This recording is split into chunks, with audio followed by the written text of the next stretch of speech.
বাইজিদ বুস্তামি রহমতুল্লাহ আলাইহি যেতেছিলেন, তো সামনে একটা কুকুর পড়ছে। তো অনেকক্ষণ কুকুরটাও দাঁড়ানো ছিল, বাইজিদ বুস্তামি রহমতুল্লাহ আলাইহিও দাঁড়ানো ছিল। একটু পরে কুকুরটা চলে গেল, বাইজিদ বুস্তামি রহমতুল্লাহ আলাইহি কাঁদতেছিল। তো সাথের লোকগুলা জিজ্ঞেস করতেছিল, হযরত আপনি কাঁদেন কেন? দেখলাম 2 মিনিট কুকুরটা দাঁড়ায় রইল, আপনিও দাঁড়ায় রইলেন। কুকুরটা চলে গেল, আপনার চোখে পানি চলে আসলো, কারণটা কি? বাইজিদ বুস্তামি রহমতুল্লাহ আলাইহি বলতেছিলেন যে কুকুরটা আমাকে বলতেছিল যে বাইজিদ, তুমি এরকম কি নেক করলা যে তুমি সৃষ্টির শ্রেষ্ঠ হইয়া দুনিয়াতে পা রাখলা, আর আমি এমনই কি গুনাহ করলাম যে আমি কুকুর হইয়া দুনিয়াতে পা রাখলাম। বাবার বিষয় কিন্তু কিন্তু সৃষ্টি কিন্তু একজনেরই। কয়জনের? সৃষ্টিকর্তা কয়জন? সৃষ্টি একজনেরই, ঠিক না? কয়জনের সৃষ্টি? ভাবেন ভাবেন, কাজে দিবে। সৃষ্টি কিন্তু একজনেরই। আবার যদি সৃষ্টি দেখি তো দুটোটাই সৃষ্টি, কর্তা একজন, আবার সৃষ্টিও একটাই, ঠিক না? মানুষও সৃষ্টির অন্তর্ভুক্ত, কুকুরও সৃষ্টির অন্তর্ভুক্ত, ঠিক না? খলক, মাখলুক। কিন্তু আমি কুকুর হলাম কেন, তুমি মানুষ হলে কেন? তুমি এরকম কি ন্যাক করলে? আসলে ন্যাক করি নাই, আসলে আমরা ন্যাক করি নাই। সৃষ্টিকর্তার দৃষ্টি আমাদের উপরে পড়ছে, করুণার দৃষ্টি। বিদায় আপনি সৃষ্টির সর্দার হইয়া জমিনে পা রাখছেন, ওটার উপরে সৃষ্টিকর্তার করুণার দৃষ্টি পড়ে নাই, যার কারণে ও কুকুর হইয়া পা রাখছে। তো যেটা বুঝাইতেছিলাম, জীবনটা কিন্তু ছোট, জীবনটা কিন্তু আমাদের ছোট। গতি রোধ করার ক্ষমতা আমাদের কাছে নাই, পাওয়ার ব্যাংকে বড়ও যায় না। যদিও বিজ্ঞানের যুগ, কিন্তু যিনি অস্তিত্ব দিছেন সৃষ্টির সেরা হিসাবে, অচিরেই আমরা ওনার কাছে ফিরা যাব, অচিরেই চলে যাব, বেশি দিন না। এই জন্য মাটিও কিন্তু আমাদেরকে ডেলি সতর্ক করে, যদিও আমরা শুনি না। মাটি কিন্তু ডেলি আমাদেরকে সতর্ক করে, জানি না কতবার করে। মাটিও কিন্তু ডেলি বলে, তামশি আলা যাহরি মাসিরু কাফি বাতনি, আমার পেটে চলমান, অতি সত্বর তুমি আমার পেটে আসবে। জমিন কিন্তু ডেলি আমাদেরকে সতর্ক করে, তামশি আলা যাহরি মাসিরু কাফি বাতনি। শুধু মাটি সতর্ক করে না, বাইজিদ বুস্তামি রহমতুল্লাহ আলাইহি তো এটাও লেখছেন যে কুকুরও আমাদেরকে সতর্ক করে। অপরিচিত দেখলে কুকুর ঘেউ ঘেউ করে, মহল্লার পরিচিত মানুষ দেখলে আওয়াজ করে না, অপরিচিত দেখলেই সে চিল্লায়া ওঠে, ঠিক না? বাইজিদ বুস্তামি রহমতুল্লাহ আলাইহি লেখছেন, সে চিল্লায়া ওঠে না, সে সতর্ক করে। ইবনা আদম আনকিদ নাফসাকা মিন গাদাবিল জব্বার, মানুষ তুই তোকে আল্লাহর আযাব থেকে বাঁচা। ফাইন্নাকা লা তুতিক, যদি আল্লাহর আযাব চলে আসলো তুমি সইতে পারবে না। তো যেটা বুঝাইতেছিলাম, যত বেশি মনোযোগ দিয়ে শুনবো আর পরিবেশটা নীরব নির্জুম থাকবে, ততই কিন্তু কথাগুলা দিলের ভিতরে কাঁদবে, আমলের তৌফিক মিলবে, আর এই ছোট জীবনটা দামি হতে থাকবে। আর উদ্দেশ্যই কিন্তু এটা যে তুমি তোমাকে দামি বানাও। যদিও আল্লাহ সৃষ্টির সেরা হিসাবে আমাদেরকে অস্তিত্ব দিছেন, এই দিকে তাকাইলে দেখা যাবে মানুষ সৃষ্টির ভিতরে সবচেয়ে দামি। কিন্তু আসল দামি যদি নিজেকে নিজে না বানাইল, তাইলে কিন্তু আরেকটা জিনিস পুরা হবে না। কোরআনে এই দিকেও ইঙ্গিত দিছেন, আল্লাহ বলে আমি তোমাদেরকে কিনতে চাই, যদি জিজ্ঞাসা করি কি দিয়া কিনবেন, ইন্নাল্লাহ হাশতারা, আল্লাহ বলে আমি তোমাদেরকে কিনতে চাই, কিন্তু কিনবেন কি দিয়া? মানুষ তো দামি থেকে দামি জিনিস কিনে কাগজ দিয়া, আপনি আমাদেরকে কিনবেন কি দিয়া? তো আল্লাহ ঘোষণা দিছে আমি জান্নাত দিয়া কিনব। কি দিয়া? জান্নাত চিনেন? চিনেন জান্নাত? কি রাগ হয়ে গেল না? চিনেন জান্নাত? জান্নাতের আলোচনা তো নাই। জান্নাতের আলোচনা আমাদের সমাজে নাই। জান্নাতের আলোচনা যদি থাকতো তো যাকে আল্লাহ সদিচ্ছায় মুসলমানের ঘরে জন্ম দিলেন,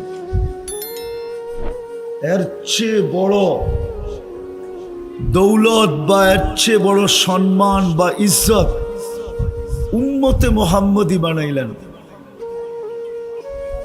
ওই সমাজের যুবকের চরিত্র এরকম হইতে পারে না, রূপরেখা এরকম হইতে পারে না, নারীদের রূপরেখা এরকম হইতে পারে না, পুরুষদের রূপরেখা এরকম হইতে পারে না, শিক্ষিত মানুষগুলার রূপরেখা এরকম হইতে পারে না,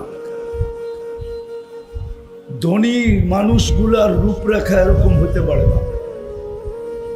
মোট কথা উম্মতে মুহাম্মদীর রূপরেখা এটা হইতেই পারে না যেই রূপরেখা আজকে আমাদের সামনে, এটা হতে পারে না। যাকে আল্লাহ মুসলমানের ঘরে জন্ম দিলেন আর উম্মতে মুহাম্মদী নিজের বাছাই দ্বারা বানাইলেন, হুয়াজতাবাকুম, বাছাই করে উম্মতে মুহাম্মদী বানাইলেন। আর যাকে আল্লাহ জান্নাত দিয়া কিনতে চাইলেন, ওদের রূপরেখা এরকম হতে পারে না।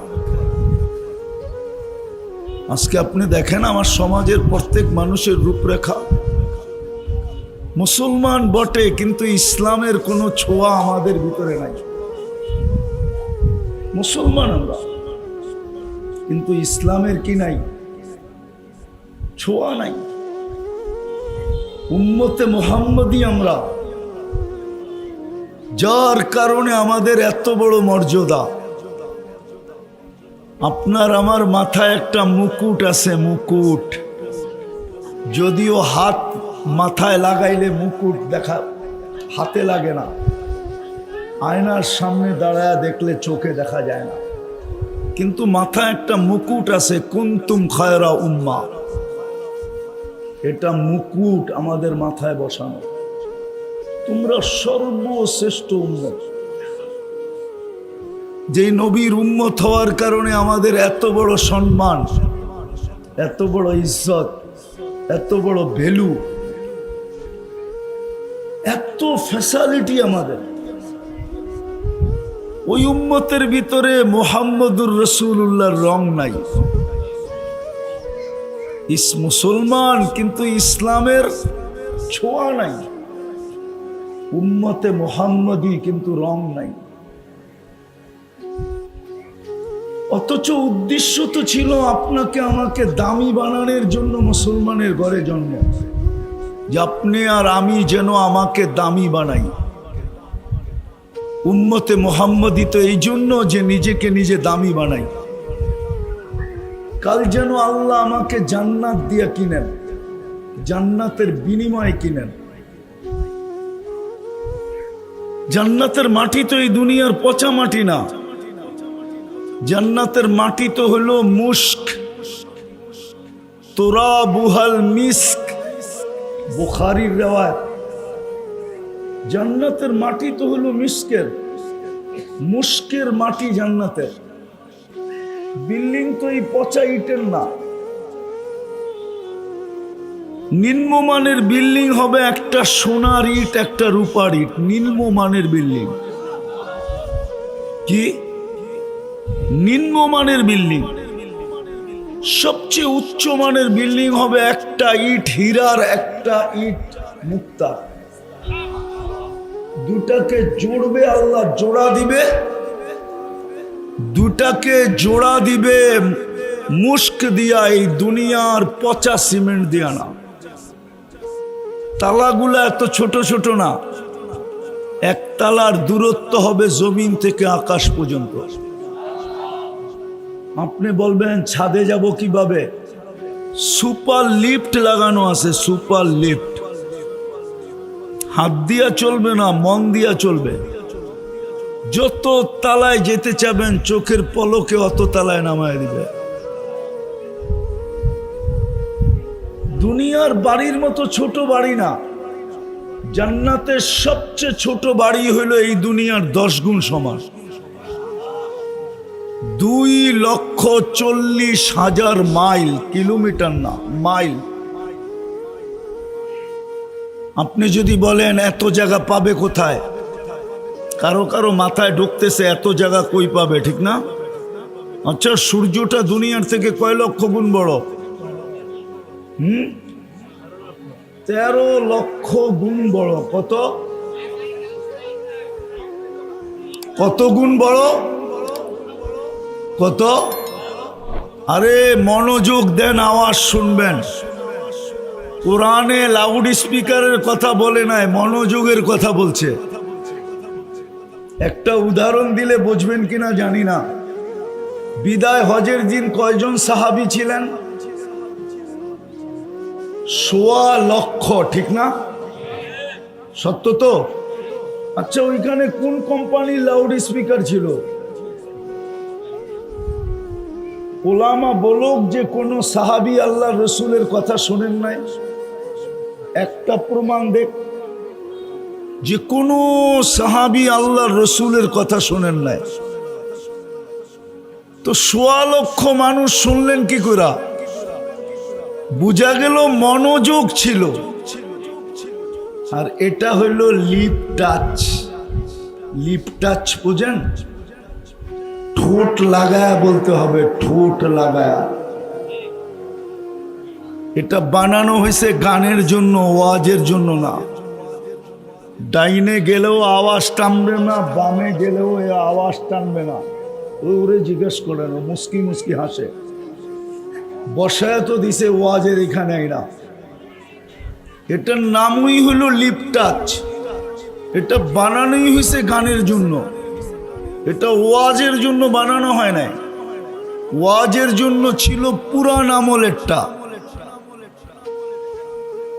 ওরা ওই পুরান আমলের গুলা ব্যবহার করে না, স্মার্ট হয়ে গেছে তো এই জন্য পুরান গুলা আনে না, নিয়ে আসে লিপ টাচ, যাতে মানুষ মনোযোগ দিয়ে না শুনতে পারে, হইহুল্লা করে। আওয়াজ না শুনলে তো হইহুল্লাই করবে। এই জন্য আপনারা মনোযোগ দেন, কাজে দিবে। নাইলে কিন্তু সময়টা আমার পার হয়ে চলে যাবে। বেশি সময় আমার হাতে নাই। আমি কথাকে গুছায়া নিয়ে আসতেছি। এই জন্যই বারবার বলতেছিলাম মনোযোগ দিতে হবে, তাইলেই কিন্তু দিলের ভিতরে গাঁথবে, আমলের তৌফিক মিলবে, আর আমি দামি হব। কসম খোদার দামি হব, নাইলে জীবনটা কেটে যাবে। 1 সেকেন্ড আগেও না, 1 সেকেন্ড পরেও না। সময় মতো থাবা মারবে আর উঠায় নেওয়া যাবে। কিন্তু হিসাব কিতাব ও বাজেটের দিতে হবে। বাজেট বোঝেন?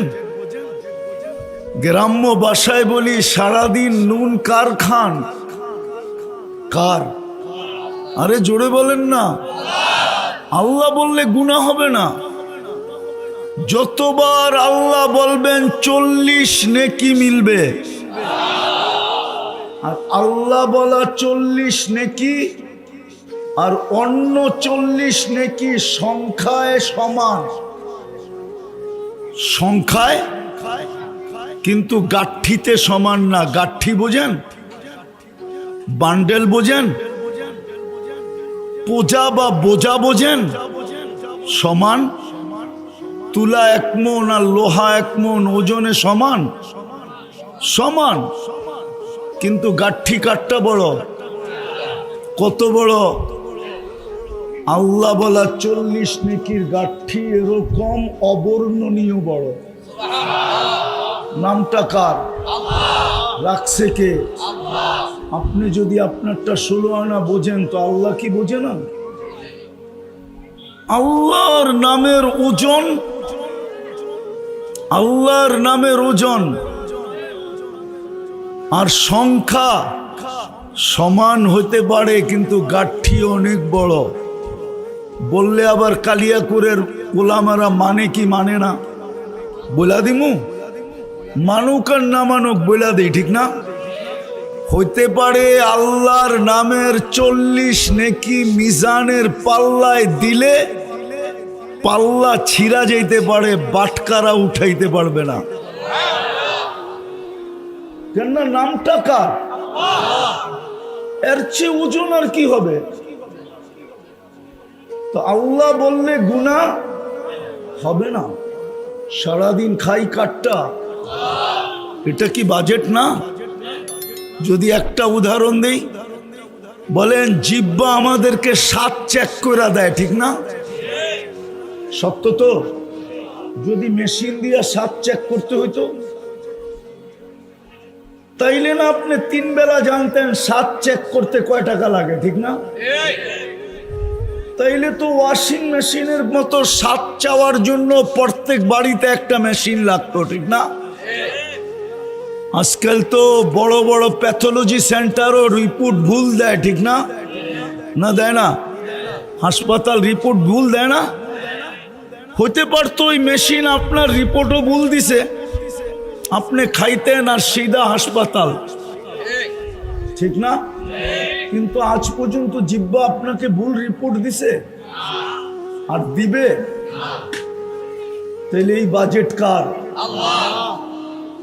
নাক আপনাকে ঘ্রাণ শুঙ্গা দেয়, যদি মেশিন দিয়া ঘ্রাণ শুনতে হইতো। এই বাজেট কার? ডেলি অক্সিজেন নেন, এই বাজেট কার? পানির দামে কিনতে হইল কালিয়াকুরের মানুষ ডেলি 16,500 টাকা বিল দিতে হইতো। 24 ঘন্টায় বিল আসতো 16,500। যদি 30 টাকা লিটার কিনতে হতো, আমরা ডেলি 550 লিটার অক্সিজেন নেই। এই বাজেট কার? আর কয়টা দেখাবো? পুরা শরীরটা খুলা দেখানো যায়। বিদায় নিজেকে দামি বানাইতে হবে, নাইলে হিসাবের সম্মুখীন হইতে হবে। একটা নেয়ামতের হিসাব দেওয়া সম্ভব না আমাদের জন্য, একটার। আপনি বলবেন একটা নেয়ামত আবার হিসাব দেওয়া সম্ভব না, এটা হয়তো হয় কি কইরা? তাহলে আমি দেখাইতেছি, দৃষ্টি শক্তি একটা নেয়ামত। কয়টা? সত্য তো? একজন বলুক যে এই বয়স পর্যন্ত কতবার দেখছেন, বলেন কতবার দেখছেন এই পর্যন্ত? একজন বলুক কতবার দেখছি, কত জিনিস দেখছি। আপনি জানেন কয় ক্যামেরা দিয়ে আপনি দেখেন? 26 কোটি ক্যামেরা দিয়া দেখি।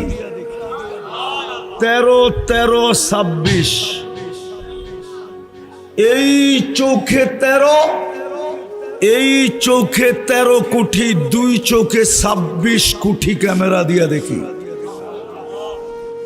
যখন দেখি তো 26 কোটি ক্যামেরা একসাথে ফ্ল্যাশ হয়। ফ্ল্যাশ বোঝেন কি?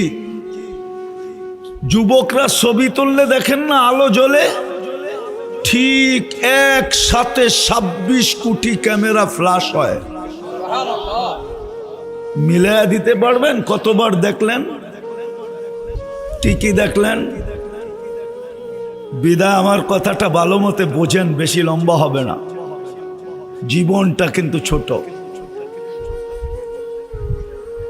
দাবি হলো তোমাকে দামি বানাও, কেননা আমি তোমাকে শ্রেষ্ঠত্ব দিছি। সৃষ্টির ভিতরে তুমি শ্রেষ্ঠ, মুসলমানের ঘরে তোমার অস্তিত্ব। সমস্ত মানব জাতির ভিতরে তুমি শ্রেষ্ঠত্ব দিছি, উম্মতদের ভিতরে তোমাকে শ্রেষ্ঠত্ব দিছি, আমার বন্ধুর উম্মত বানায়া। মুহাম্মদুর রাসূলুল্লাহর উম্মত। আপনি কোনো মামুলি ব্যক্তির উম্মত না, আপনি চিনেন না আপনি কার উম্মত। এই জন্যই আমি বলছিলাম যে হায় আমরা যদি বসতাম তাহলে আমার যুবক সমাজের চিত্র এরকম হতো না, নারীদের চিত্র এরকম হতো না, পুরুষদের চিত্র এরকম হতো না। মুসলমান আর গায়ে রং নাই, মুসলমান আর গায়ে ইসলামের ছোঁয়া নাই, এটা কোনোদিন হতো না। উম্মতে মুহাম্মাদি আর মুহাম্মদুর রাসূলুল্লাহর রং নাই, এটা কোনোদিন হতো না। শুধু হয়েছে এই জন্য চিনি না দেখা, জানি না দেখা। তো যেটা আমি বুঝাইতেছিলাম, আল্লাহ বলে তুমি তোমাকে দামি বানাও, আমি তোমাকে কিনবো জান্নাতের বিনিময়ে। জান্নাতেরই বর্ণনা দিতেছিলাম একটু, দেখি আপনাদের দিলে লাগে কিনা, জিহ্বায় পানি আসে কিনা, মনে আগ্রহ জাগে কিনা, শৌক আর আগ্রহ জাগে কিনা যে আমিও জান্নাতি হইতে চাই। আল্লাহর রাসূল তো বলতেছিলেন লা ইয়ানামু তালিবুহা, যে জান্নাতের আগ্রহী হয় ওরা আর ঘুম হয় না, ও আর ঘুমাইতে পারে না। লা ইয়ানামু তালিবুহা, যে জান্নাতের আগ্রহী হয় আর যে মনে প্রাণে জান্নাত চায় ওর আর কোনোদিন ঘুম হয় না। আবার আরেকটা বলছিলেন উতলুবিল জান্নাতা জাহদাকুম, সমগ্র দুনিয়া বিলীন করে দেওয়ার পরেও যদি জান্নাত মিলে, ও আমার উম্মত দুনিয়া বিলীন করে দাও, হাত পাইতা জান্নাত নিয়ে নাও। কেননা এই দুনিয়াটা তো সমগ্র ভান্ডারের সাথে আল্লাহর কাছে মশার ডানার সমান যদি দাম হইতো, লাউ কানাতিদ দুনিয়া ইনদাল্লাহি তাদিলু জানাহা বাউদা মা সাকা কাফিরান শুরবাতা মা, কোন বেদিনকে আল্লাহ এক ডোক পানি পান করতে দিতেন না, এক ডোক পানি। যদি সমগ্র দুনিয়ার সমগ্র ভান্ডার সহ সোনার খনি, রূপার খনি, হীরার খনি, তেলের খনি, গ্যাসের খনি, এরকম হাজারো খনি জমিনের ভিতরে লুকানো, সবগুলা সহ যদি মশার ডানার সমান দাম হতো, আল্লাহ বলে কোন কাফেরকে আমি এক ডোব পানি পান করতে দিতাম না। আল্লাহ রসুল বলতেছিলেন সারা দুনিয়ার সমস্ত সম্পদ সহ পুরা দুনিয়াটা দিয়েও যদি জান্নাত মিলে তো জান্নাত নিয়ে নাও। উতলুবিল জান্নাতা জাহদাকুম, জান দিয়েও যদি মিলে তো নিয়ে নাও। কেননা জান্নাতের প্রথম গ্যারান্টি তো হলো মা তাস্তাহি, মনে যা চাবে তা মিলবে। এই মনটা যা চাবে তা কি চাইতে দেরি মিলতে দেরি হবে না, চাওয়ার মিলা দুটোটা একসাথে হবে, একসাথে। এদিক দিয়া চাবে আর সামনে তাকায়া দেখবে উপস্থিত। হ্যাঁ হ্যাঁ, কোরআন থেকে মিলাইতেছি, কোরআন থেকে মিলাইতেছি, কোরআন থেকে মিলাইতেছি। সুলাইমান আলাইহিস সালাম, হায় হায় কথা আমার ঘুরা যাবে, এই উম্মত কোরআনের পাওয়ার জানলো না। কোরআনের কি পাওয়ার এই উম্মত জানলো না, যে কোরআনের পাওয়ার কতটুকু। পাওয়ার, পাওয়ার বোঝেন, শক্তি বোঝেন, ক্ষমতা বোঝেন, কোরআনের পাওয়ার কতটুকু এই উম্মত জানলো না। জানলে তো এই মজমায় রাগ হবেন, বলবো বেশিরভাগ লোক কোরআন পড়তে জানে না, ঠিক না? আপনি পড়তে জানেন না, আমার কোনো আপত্তি ছিল না যদি আপনি ডেলি কোরআনটাকে নিতেন আর ভালোবাসা একটা চুমা দিতেন। অথবা একটু বুকে জড়ায় ধরতেন, অথবা একটু চোখে লাগাইতেন, অথবা একটু মাথায় রাখতেন, আর নিজেই বলতেন মালিক তোর কালাম। পড়তে পারি না তাতে কি আসে যায়, মহব্বত তো করতে পারি। কিন্তু এই মজমায় তো বেশিরভাগ লোক বৎসরের পরের বৎসর কোরআনটাকে একটা ছুঁয়া দেখে না, এরকম ছুঁয়া। রাগ হয়ে গেলেন?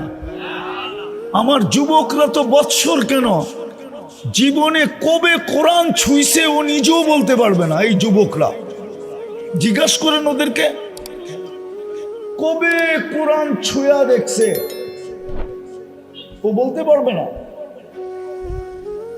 মা বোনরা কবে কোরআন ছুঁইছে তাও বলতে পারবে না। অথচ যেটা সব সময় চোখের সামনে রাখা দরকার ছিল ওটাকে গিলাপে ভরা পিছনে রেখা দিছে, আর টেলিভিশনটা সব সময় চোখের সামনে রাখছে। রাগ হয় না, পায়ে হাত রাখি, বুঝার বিষয় বোঝেন। আমরা জানি না কোরআনের পাওয়ার কত। শয়তান বলছিল লা উকবিয়ান্না ইবাদাকা আজমাইন, আমার সবকিছু বিসর্জিত দিয়া তুলিসাৎ করে দিয়া মানুষ বানায় ফেলছেন, একটারও জান্নাতে যেতে দিব না, সব গুমরা করে দিব। কোরআনে আছে, হুজুরে নাউজুবিল্লাহ পড়ে কোন কই যাবো, কোরআনে আছে লা উকবিয়ান্না ইবাদাকা আজমাইন, সব গুমরা করে দিব। ফেরেশতাদের পর্যন্ত কান্না বাহির হয়ে গেছে। বলে কি? হ্যাঁ, ফাজিলটায় বলে কি, বিতাড়িতটা বলে কি, সব গুমরা করে দিবে। তা আল্লাহ মুস্কি মুস্কি হাসতেছিলেন। আল্লাহ বলে তুই গুমরা করবি, আমি ইস্তেগফার নাজিল করলাম। মা জালা আস্তাগফির আগফির, যতবার তওবা করবে মাফ করে দেবো। দেখি প্রতিদ্বন্দ্বিতায় তুই জিতোস না আমি জিতি। আসেন ইস্তেগফার পড়ি, তওবা করি, তওবা। এই জন্যই তো আমি চিৎকার দেই, হায় আমার জাতি যদি সারাদিন কিছু নাও করতো, ঘুমানোর আগে যদি হাত দুটা উঠায় বলতো মালিক তুই জানিস পিঠের টান পেটের টান, সারাদিন তোর কাছে আসতে পারি না, তুই ডাকছ আমি শুনছি, তারপরও আমি তোমার কাছে আসতে পারি না। এখন তো ঘুমাইতে চললাম, সকালে তুমি উঠাইলে উঠবো, নাইলে আর উঠা হবে না। আমি তোমার কাছে মাপ চায় ঘুমাইতেছি মালিক, তওবা করে ঘুমাইতেছি। কসম, মুসলমান যদি এতটুক করত, নারী যদি করত, পুরুষ যদি করত, যুবক যদি করত, বৃদ্ধ যদি করত। ইস্তেগফারের বরকত আপনারা জানেন না যে ইস্তেগফার কত বরকত নিয়ে আসে। ওলামাদের থেকে জেনে নিয়েন ইস্তেগফারের বরকত কি। ইস্তেগফারের ভিতরে বরকত আছে, বরকত। তাইলে আমাদের ঘাম, মাথার ঘাম পায়ে ফেলতে হতো না, এত বরকত হইতো আমাদের কামাইতে, রুজিতে, আমাদের ঘরে, আমাদের জীবনে। খোদার কসম আমরা বরকত বেচেই চলতে পারতাম। দুনিয়া আমাদের কাছ থেকে যেরকম কাপড় নিতে আসে, সারা দুনিয়া আমাদের কাছ থেকে বরকত নিতে আসতো, বরকত। মানুষগুলা বড় অকৃতজ্ঞ, তোকে কবরে দিয়াই যার যার কাজে শেষে চলে যাবে, হবে বৎসরে তোকে একবারও স্মরণ করবে না। আছে এই মজমায় লোক আছে, যদি জিজ্ঞাসা করি সত্য বলবেন তো? যাদের মা বাবা নাই বা মা বাবা আছে, বাপহীন তো আমরা না, মাহীন তো আমরা না, ঠিক না? কিন্তু আল্লাহ যে একটা দোয়া মা বাবার জন্য শিখায় দিছেন, চাই জীবিত থাকুক চাই মৃত্যুবরণ করুক, ডেলি একবার হইলেও পড়ো। এই মজমায় কয়জন আছে যে মনের থিকা, নিজের মনের থিকা ডেলি এই দোয়াটা মা বাবার জন্য একবার পড়ে, রব্বির হামহুমা কামা রব্বায়ানি সগীরা, রাগ হয়ে গেলেন? কয়জন আছে ডেলি পড়ি অভ্যস্ত মনের থেকে, যেটা আমার কোনোদিন মিস হয় না? হাদিসও কিন্তু দোয়া শিখাইয়া দিছে, বলছে ডেলি একবার হলেও পড়ো, রব্বিগফিরলি ওয়ালি ওয়ালিদাইয়া, ও আল্লাহ আমাকে মাফ করেন, আমার মা বাবাকে মাফ করে দেন, ওয়ালিল মুমিনিনা ইয়াওমা ইয়াকুমুল হিসাব। একবার হলেও ডেলি পড়ো। ফেরেশতা বলবে দুনিয়ার মানুষ অকৃতজ্ঞ, তোকে কবরে দিয়া যার যার কাজে যেতে দেরি করবে না, আমরা তোর সঙ্গে থাকবো, আমরা তোর সঙ্গে, আমরা ডাইনে থাকবো, বামে থাকবো, আগে থাকবো, পিছে থাকবো, চতুর্দিক থেকে তোকে প্রটোকল দিতে থাকবো। এইবার তুই ভাইবানে গাঠিগুলা আমাদেরকে দেখলে কি করবে? আখেরাতের গাঠিগুলা যখন চতুর্দিকে ফেরেশতা দেখবে, অনেক সময় হয় দেখা সবাই সেলুট দেয়, নাইলে হা করে তাকায়া থাকে যে লোকটা যায় কে, ঠিক না? আখেরাত ফেরেশতারা এরকম হা করে থাকবে, আর কিছু তো সেলুট দিবে, সেলুট, মারহাবাম বিক, হাদিসের শব্দ আছে, সব গাঠিতে বলতে থাকবে মারহাবাম বিক, তোর জন্য সুসংবাদ, মারহাবা। আমাদের দামও দিনের ভিত্তিতে, দিনদারির ভিত্তিতে, আর কিছু সম্পর্কের ভিত্তিতে। আমি প্রমাণ দিব, যার সম্পর্ক মসজিদের সাথে যত বেশি, হাদিস বলে ওকে সুসংবাদ দাও, ও দিনদার তত বেশি, ইমানদার তত বেশি। হাদিস হুকুম দিছে আমাদেরকে, মারা গেলে সাক্ষী দাও, দিনদার। সবাই স্লোগান দাও, দিনদার। আল্লাহ আমাদের স্লোগানে কি হবে? আল্লাহ বলে তোমাদের স্লোগান আমি গ্রহণ করব, আমিও লেখা দিব দিনদার, যদিও আমি ওর ব্যাপারে তোমাদের চেয়ে বেশি জানি। হাদিসে কুদসি দিতেছি, আল্লাহ বলে তারাকতু ইলমি কাবিলতু শাহাদাতা আবদি, আমি তোমাদের সাক্ষী গ্রহণ করব, কাবিলতু শাহাদাতা আবদি তারাকতু ইলমি, আমি আমার জানাকে ছেড়া দিব, তোমাদের সাক্ষী গ্রহণ করব। যে বৃষ্টিটা যদি না হতো তাহলে লোকে লোকারণ্য হতো, কিন্তু এটাও সত্য যে ওয়াটার সেলুট উপর থেকে চলতেছে। ওয়াটার সেলুট মনে হয় আপনারা চিনেন না, এই সম্বন্ধে আপনাদের অভিজ্ঞতা খুব কম। দুনিয়াতে যখন কোনো দেশ নতুন প্লেন কিনা আনে, তো এয়ারপোর্টে নামার পরে দুই দিক থেকে পানি ছিটাইতে থাকে, এটাকে বলে ওয়াটার সেলুট। আজকের আয়োজনটা আল্লাহর কাছে গ্রহণযোগ্য বিদায়। মানুষ আর পানি ছিটাইলে কতটুক ছিটাবে, তো আল্লাহ স্বয়ং নিজে কুদরত দ্বারা ওয়াটার সেলুট দিতেছে। হ্যাঁ, এটা কবুলিয়তের আলামত। সংখ্যা জরুরি না, সংখ্যা একজন হোক, কবুল হইলেই এটাই হইল মেন উদ্দেশ্য।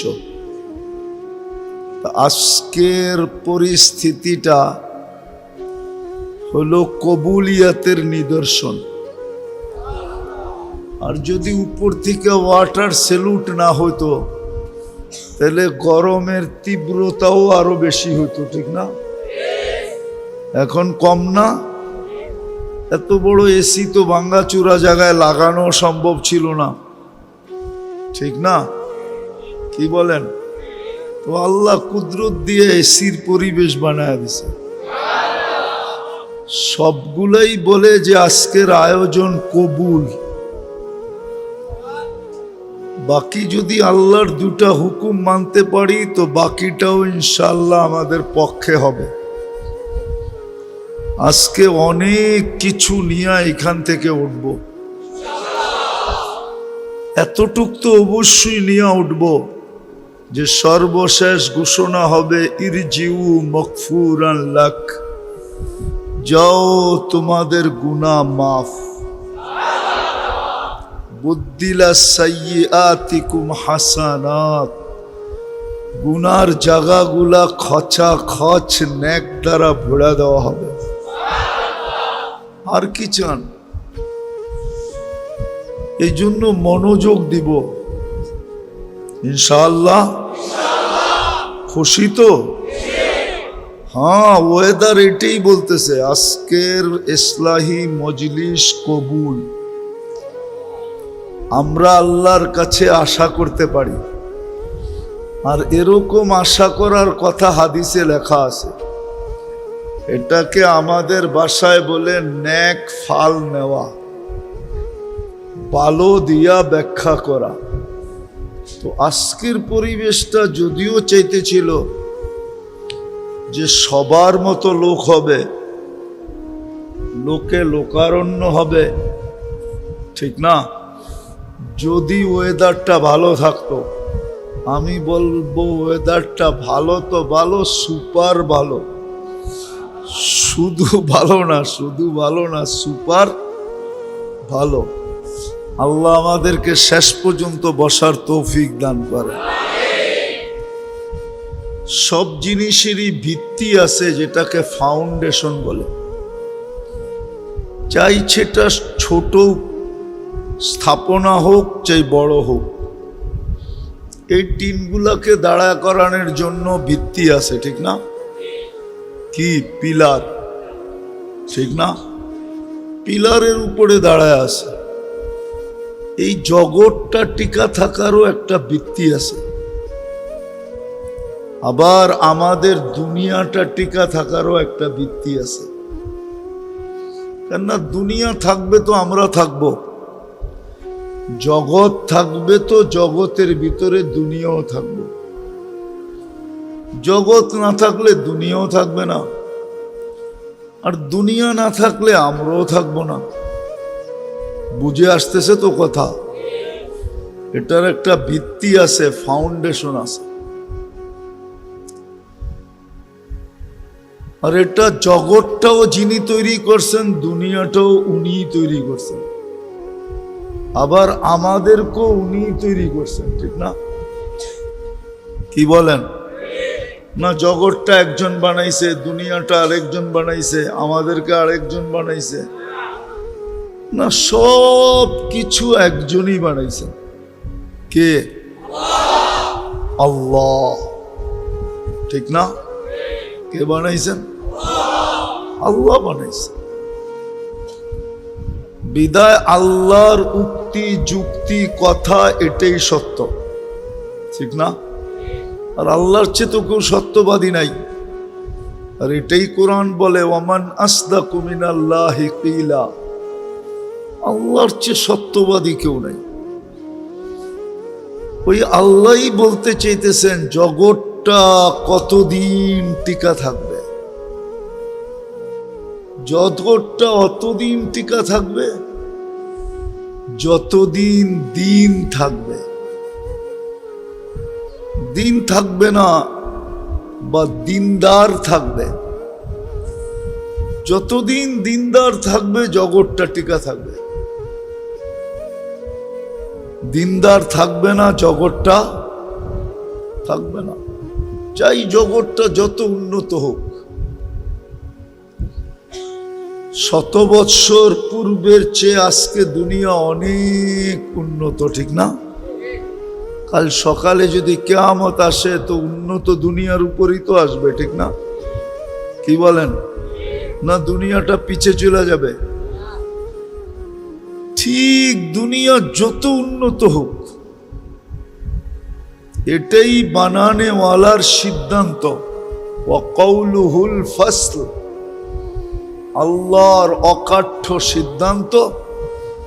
যতদিন দিনদার থাকবে চাই এক সংখ্যা একজন থাকুক, ততদিন জগৎটা টিকা থাকবে। দিনদার থাকবে না তো জগৎ যতই টেকনোলজি সমৃদ্ধ হোক, যতই উন্নত হোক, যতই বিজ্ঞান সম্মত হোক, মানুষগুলা যতই আধুনিক আর স্মার্ট হোক, কিয়ামত চলে আসবে। এতটুক কথা তো বুঝে আসলো। জগৎটা অতদিন থাকবে যতদিন দিনদার থাকবে, আর দুনিয়াটা অতদিন সুখের থাকবে, দুনিয়াটা অতদিন থাকবে যতদিন দুনিয়াতে 3 জিনিস থাকবে। কয় জিনিস? দেখেন, আগে বুঝানোর জন্য বলতেছি, কোন এলাকায় মসজিদ দেখলে মন এটাই বলে যে এইখানে মুসলমান আছে, দিনদার আছে, নাইলে মসজিদ কেন হবে? ঠিক না? সত্য তো? এটাই তো মন বলে। দেখার সাথে সাথেই মন কি বলে? মসজিদ দেখার সাথে সাথেই মন বলে মুসলমান আছে, দিনদারও আছে, নাইলে মসজিদ কেন হবে? দুনিয়ায় কত দেশ তো আছে, শত শত মাইল মসজিদ নাই, আছে না? না নাই? শত শত মাইল মসজিদ নাই। ওইখানে শত মাইল দেখা কারো মনে হয় না যে এখানে দিন আছে, দিনদার আছে। মসজিদ দেখলেই, মসজিদের সাইন দেখলে, সাইন বুঝেন তো, রাস্তায় মসজিদ লেখা থাকে না, এটা দেখলেই মনটা বলে এখানে মুসলমান আছে, দিনদার আছে। ঠিক এরকম মাদ্রাসা দেখলেই মনে হয় এখানে দিনদার আছে, দিন আছে, নাইলে এখানে মাদ্রাসা হবে কেন? জগৎটা টিকা থাকার ফাউন্ডেশন হলো দিনদার, আর দুনিয়াটা টিকা থাকার জন্য ফাউন্ডেশন হলো 3টা। 2টা থাকলে তৃতীয়টা থাকবেই। একটা হলো মসজিদ, একটা হলো মাদ্রাসা। যতদিন মসজিদ মাদ্রাসা থাকবে অতদিন বোঝা যাবে ওই এলাকায় দিনদার থাকবেই থাকবে। চাই একজন হোক, চাই মুয়াজ্জিন আর ইমাম হোক, চাই মুয়াজ্জিন, ইমাম, খাদেম, এই 3 জনই হোক, তারপরও বোঝা যাবে এখানে দিন আছে, দিনদার আছে, মুসলমান আছে। এই 2টা হলো দিন টিকা থাকার ভিত্তি। দুনিয়া টিকা থাকার ভিত্তি হলো 2টা, তৃতীয়টা থাকবেই থাকবে। একটা হলো মসজিদ, একটা হলো মাদ্রাসা। যতদিন এই 2টা থাকবে অতদিন দিন থাকবে। এই জন্য দেখবেন দুনিয়ার সবচেয়ে বেশি চেষ্টা এই 2টাকে মিটায়া দেওয়ার জন্য। মনে হয় বোঝেন নাই? দুনিয়ার সবচেয়ে বেশি চেষ্টা, সবচেয়ে বেশি বিরোধিতা মসজিদ আর, সত্য তো? অথচ এটা না থাকলে কিন্তু দুনিয়া থাকবে না। দুনিয়া যদি না থাকে তো আমরাও থাকবো না, দুনিয়াদাররাও থাকবে না। আল্লাহ কাউকে এখানে থাকতে দিবে না, কেননা দুনিয়াটা চালায় কে? একটা উদাহরণ দেই, বিজ্ঞান দিয়া মানবেন? দুনিয়াটা কিন্তু সূর্যের পিছনে 66,000 মাইল গতিতে দৌড়াইতেছে। বলেন, যেই জিনিসটা 66,000 মাইল গতিতে দৌড়ায়, ওর পিঠে কোনো জিনিস টিকা থাকা সম্ভব? আরে সম্ভব? 2000 মাইল গতিতে দৌড়াইলেই তো সম্ভব না, 66,000 মাইল 200 মাইল গতিতে দৌড়াইলেই সম্ভব সম্ভব। এই জন্যই তো সরকারি ল, ট্রেনের ছাদে চড়া সফর করা কি কেন? ট্রেন যখন গতি নিবে হতে পারে তুমি ছিটকায়ও যেতে পারো, তোমার মৃত্যু অনিবার্য, ঠিক না? দুনিয়া কিন্তু 66,000 মাইল গতিতে সূর্যের পিছে দৌড়াইতেছে। আপনি টিকা আছেন কি করে? কে টিকায় রাখছে? কি দিয়া টিকায় রাখছে জানেন? আমরা আটকায় রাখি না পিন দিয়া, পিন দিয়া আটকায় রাখি না? আপনাকেও আমাকেও পিন দিয়া টিকায় রাখছে, কিন্তু আপনি পিনে ব্যথাও পান না, পিনে খবরও পান না। আপনার আমার প্রত্যেকের উপরে 288 মন অক্সিজেনের চাপ আছে, চাপ। অক্সিজেনের চাপ দিয়ে আপনাকে জমায় রাখছে। আবার দুনিয়াকে আল্লাহ কানে কানে বলে দিছে, কোরআনে এই শব্দটা আছে, ওয়াজআলনাল আরদা কারারা, আমি কিন্তু বন্দার চিত্তের শান্তি সবচেয়ে বেশি জমিনে রাখছি। তুমি বেশি লাড়ালুড়া দিলে আমার বন্দার চিত্তের শান্তি শেষ হয়ে যাবে। বিদায় তুমি দৌড়াও দৌড়াও, তাতে কিছু আসে যায় না। আমার বন্দার গায়ে যেন একটুও বাতাস না লাগে। মনে হয় বুঝলেন না? বুঝলেন তো আল্লাহু আকবর বলে ছাদ উড়াইয়া দিতেন না। আমি বুঝাইতে পারলাম না, আপনারা বুঝলেন।